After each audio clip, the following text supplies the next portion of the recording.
បើអ្នកស្រឡាញ់មនុស្សម្នាក់តើអ្នកអាចរងចាំគាត់បានប៉ុន្មានឆ្នាំ1ឆ្នាំ10ឆ្នាំឬ20ឆ្នាំប៉ុន្តែស្ត្រីម្នាក់នៅប្រទេសចិនដែលបានរងចាំប្តីរបស់ខ្លួនអស់រយៈពេលជាង80ឆ្នាំហើយចុងក្រោយនាងបានបិទភ្នែកជារៀងរហូតដោយមិនបានឃើញមុខប្តីរបស់នាងម្ដងទៀតនេះគឺជារឿងពិតរបស់ Du Shen ដែលធ្វើឲ្យមនុស្សរាប់លានអ្នកនៅចិនស្រក់ទឹកភ្នែកនៅឆ្នាំ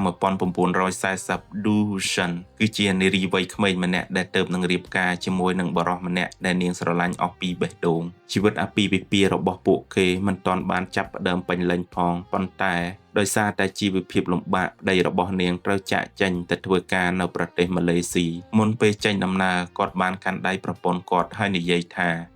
ចាំបងនឹងត្រឡប់មកវិញ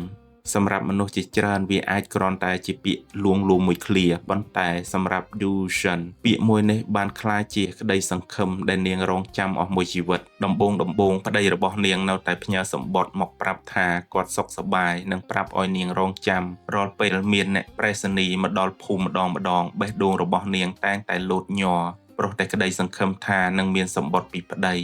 ប៉ុន្តែក្នុងឆ្នាំ1952សម្បត្តិមួយបានមកដល់ហើយក៏វាជាសម្បត្តិចុងក្រោយផងដែរបន្ទាប់ពីថ្ងៃនោះមកមិនមានសម្បត្តិប្តីមិនមានដំណឹងមិនមានអ្នកណាដឹងថាគាត់រស់នៅទីណាឬមានរឿងអ្វីកើតឡើងចំពោះគាត់មនុស្សជាច្រើនបានប្រាប់នាងថាឈប់រងចាំគាត់ប្រហែលជាមានគ្រួសារថ្មី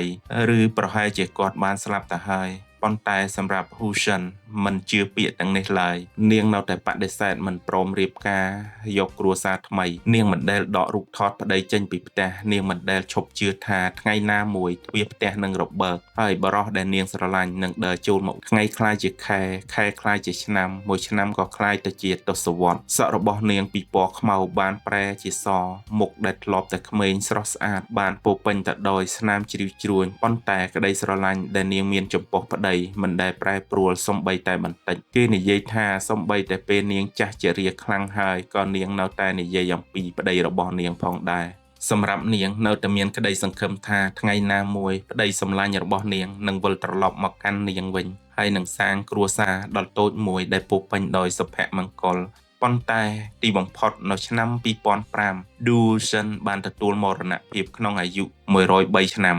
នាងបានចាកចេញពីពិភពលោកមួយនេះដោយមិនបានឃើញមុខប្តីជាលើកចុងក្រោយមិនមានការជួបជុំដូចក្នុងភាពយន្តមិនមានអភូតហេតុមានតែស្ត្រីម្នាក់ដែលបានចាំពាក្យសន្យារបស់បុរសម្នាក់អស់រយៈពេលជាង8ទសវត្សរ៍រហូតដល់ដង្ហើមចុងក្រោយប៉ុន្តែអ្វីដែលធ្វើឲ្យរឿងនេះឈឺចាប់ជាងគេគឺគ្មាននរណាដឹងទេថាប្តីរបស់នាងមានវាសនាបែបណាប្រហែលជាគាត់ស្លាប់ប្រហែលជាគាត់បាត់ខ្លួនឬប្រហែលជាគាត់ក៏ធ្លាប់ព្យាយាមត្រឡប់មកផ្ទះវិញប៉ុន្តែមិនបានមកដល់ឬក៏គាត់មានគ្រួសារថ្មីជាមួយអ្នកឯងនៅប្រទេសម៉ាឡេស៊ីចម្លើយពិតប្រាកដនេះបានបាត់ទៅជាមួយនឹងពេលវេលានៅសល់តែស្នេហាស្ត្រីម្នាក់ដែលមិនធ្លាប់បានផ្លាស់ប្ដូរមនុស្សខ្លះសន្យាថាស្រឡាញ់គ្នាអស់មួយជីវិតប៉ុន្តែ Du Shen បានបង្ហាញវាដោយការរងចាំអស់មួយជីវិតនាងមិនរងចាំ1ឆ្នាំឬ10ឆ្នាំទេនាងរងចាំរហូតដល់ថ្ងៃបេះដូងរបស់នាងឈប់លោត